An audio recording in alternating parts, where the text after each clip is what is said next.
Hai, Assalamualaikum. Saya nak memberi sedikit lagi keterangan kepada apa yang telah dikongsikan oleh saudara Mawi kita, iaitu mengenai kutipan panggung. Kenapa masih lagi tak balik modal? Okey. Kenapa dia tak balik modal? Senang saja, kerana ada banyak kekahan-kekahan kutipan box office yang berlaku. Contohnya, katalah filem Mat Kilau 23.3 juta, 25% daripada kutipan pergi ke duty hiburan ataupun cukai hiburan yang dikenakan oleh kerajaan. 25 sangat tinggi, pasal di negara-negara lain hanya 10% atau bawah daripada 10%. Selepas tu panggung akan mengambil 50% pada minggu pertama. Betul, ya. Minggu kedua naik ke 55%, minggu ketiga naik ke 60% dan seterusnya. Selepas itu, kemudiannya, sebelum duit tu pergi kepada penerbit, kena tolak lagi. Sebenarnya ada satu lagi point di mana ianya ditolak, iaitu pada distribution dan marketing. Pembayarannya di dalam lingkungan 801 juta. Ianya padan dengan skala filem tu. Katalah filem besar dan marketing dan distribution dia lagi besar dia punya cost. Contohnya lah, katalah 800,000 adalah untuk pemasaran, kemudian distribution akan ambil peratusan daripada keuntungan untuk diri mereka. So maknanya sebelum pergi ke producer, ada kekahan lagi di distribution dan marketing. Okey, barulah producer akan dapat producer punya cut. So katalah 23.3 juta Mat Kilau punya collection. Lepas tolak, katalah kosnya 8 juta, dan selepas dikekah dapat 8.75 juta. Tolak kos 1 juta lagi untuk pemasaran dan distribution, masih belum break even. Masih belum pulang modal. Okey.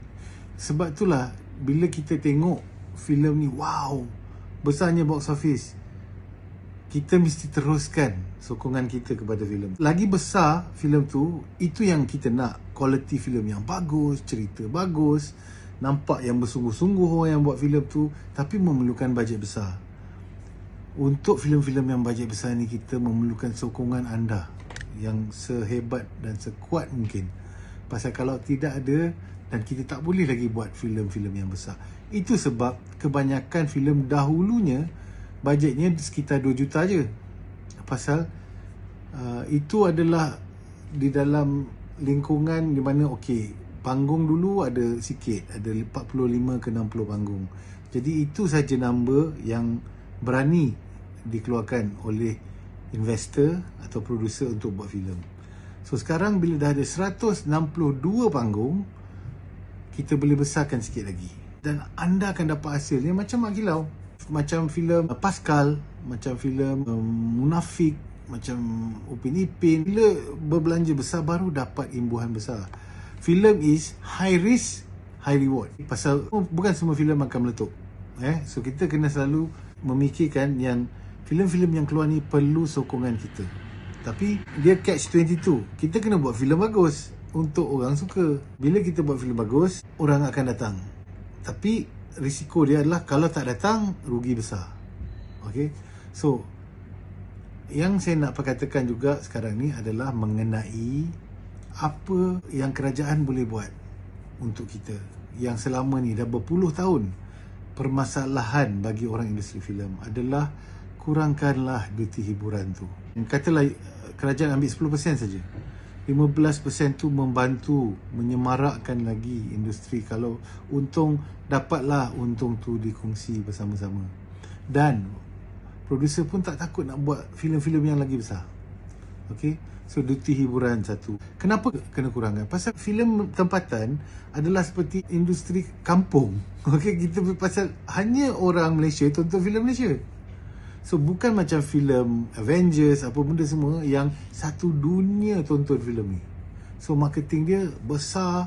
So filem dia boleh bajet besar. So filem kita tak boleh bajet yang terlalu besar, pasal kita masih lagi hanya mampu mengutip pulangan daripada box office Malaysia. Okay. So mungkin satu hari ada rezekinya si Syamsul ataupun sesiapa pun bikin filem di Malaysia mendapat bajet Hollywood dan dia boleh berkarya mempertontonkan bakat dia yang level-level seperti Hollywood. Kita ada ramai orang pencipta karyawan-karyawan yang bagus di Malaysia ni yang kekangan mereka hanyalah bajet. Nak buat cerita, boleh buat cerita sampai ke bulan apa semua boleh buat. Tapi bajetnya mana? Kan kita buat cerita ke bulan tapi bajet kita macam bajet filem cerita saja di Malaysia dan akan nampak pincang filem tu. Okey, tak nampak kejujuran, honesty, tak nampak yang filem tu real, terbaik kan. Yang kita semua nak. Okey. So satu, bantuan daripada pihak kerajaan kurangkan ataupun bagi kelonggaran, mungkin pelepasan untuk filem-filem yang bertemakan kenegaraan. Tak payah ambil pun cukai kan. Filem-filem yang berbentuk komersial mungkin ambil 10%, mungkin kan. Dan juga kita kena lihat semula tentang perkongsian panggung dengan produser-produser filem di Malaysia. Ini adalah filem tempatan yang harus disokong oleh pemami-pemami tempatan. Pemami-pemami tempatan juga ada filem-filem Hollywood. Juga ada semua filem-filem yang besar-besar, yang bajet besar. Tetapi khususnya filem-filem Malaysia adalah kebanyakannya berbahasa Malaysia. Yang ramai orang suka tengok dalam bahasa kita sendiri. Jadi berikan kelonggaran perkongsian tu. Contohnya daripada 50% ambil 25% saja. Kan? Maknanya untuk filem Malaysia bantu. Okey, pasal kalau filem Malaysia lagi bagus, banyak lagi akan keluar filem-filem Malaysia yang bagus yang dapat panggung-panggung semua pertontonkan. Langkah-langkah untuk memperbaiki industri filem perlu dilakukan oleh kerajaan. Bantulah karyawan-karyawan kita yang boleh mengharumkan nama negara, yang boleh menaikkan filem sebagai sumber pendapatan negara yang tinggi.